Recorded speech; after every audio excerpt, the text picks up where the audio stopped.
తెలంగాణ రాష్ట్రంలో వార్తలు ముఖ్యంగా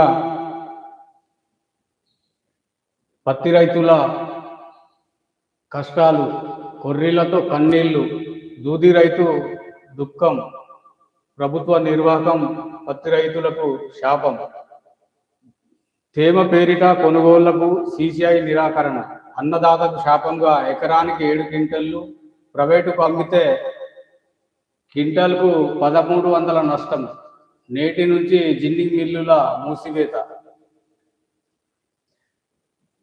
పత్తి రైతుకు శాపం, రైతులు మోసపడుతుంటే కేంద్ర రాష్ట్ర మొద్దు నిద్ర నుండి కొనుగోళ్ల సంక్షోభానికి 2 ప్రభుత్వాలే కారణం. తేమ శాతం, Kapas Kisan app registration, ginning మిల్లుల అవినీతి అని కుంటి సాకులు. ఈ కొర్రీలతో కొనుగోళ్లను నిరాకరిస్తున్న సీసీఐ. పత్తి రైతుకు కనీస మద్దతు ధర దక్కడం లేదు.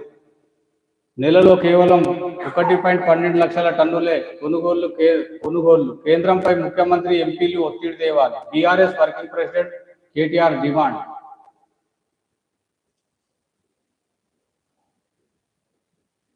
తేమ పేరిట కొనుగోళ్లకు సీసీఐ నిరాకరణ, అన్నదాతకు శాపంగా ఎకరానికి 7 క్వింటళ్లు, ప్రైవేటుకు అమ్మితే కిసారం ఎత్తడంతో ఆదిలాబాద్ జిల్లాలో పత్తి రైతుల పరిస్థితి అధ్వానంగా తయారైంది. పత్తి కొనుగోళ్లకు సీసీఐ రోజుకో నిబంధన అమలు చేస్తుండడంతో రైతులు పత్తి పంటను వ్యాపారులకు దిగనమ్ముకొని తీవ్రంగా నష్టపోతున్నారు.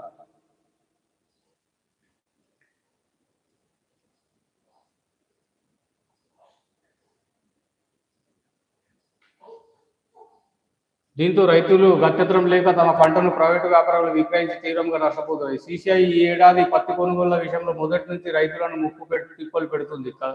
కపాస్ కిసాన్ యాప్లో స్లాట్ బుకింగ్ విధానం ద్వారా పంటను సేకరిస్తుంది. ఆదిలాబాద్ జిల్లాలో సెల్ ఫోన్ సిగ్నల్ సరిగా లేక, యాప్ పనితీరు సరిగా లేక ఇబ్బందులు పడుతున్నారు. 8వ పేజీలో అదే రకంగా మెయిన్ పేపర్ హెడ్డింగ్స్: ఇద్దరు పత్తి రైతుల ఆత్మహత్య, మూర్లి రాము, ముంజం సంతోష్. అధిక వర్షాలతో దెబ్బతిన్న పంటలు, అప్పు తీర్చే దారి కానరాక బలవన్మరం. ఆసిఫాబాద్ జిల్లా వేంపల్లి గ్రామం, గంగాపూర్ గ్రామాల్లో విషాదం. అదేవిధంగా పార్టీ కోటా అంటే యుద్ధమే, 42% రిజర్వేషన్లతోనే ఎన్నికలకు వెళ్ళాలి బీసీ జేఏసీ. అదేవిధంగా కళ్యాణ లక్ష్మి చెక్కుతో సర్టిఫికెట్. అదేవిధంగా రాజీనామా దిశగా దానం కడియం, ఫిరాయింపుపై స్పీకర్ వేటు తప్పదని నిర్ధారణ. అదేవిధంగా హెడ్డింగ్ లైన్: సీఎం గారు మమ్మల్ని చంపకండి, పెన్షనర్ల ఆత్మహత్యలన్నీ సర్కారు హత్యలే, నేడు ఇందిరా పార్కులో పెన్షనర్ల మహాధర్నా. అదేవిధంగా రైతులను దగా చేస్తున్న సర్కారు, లూట్ సోర్సింగ్, సొంత ఖాతాల్లో ఏడాదికి 160 కోట్లు.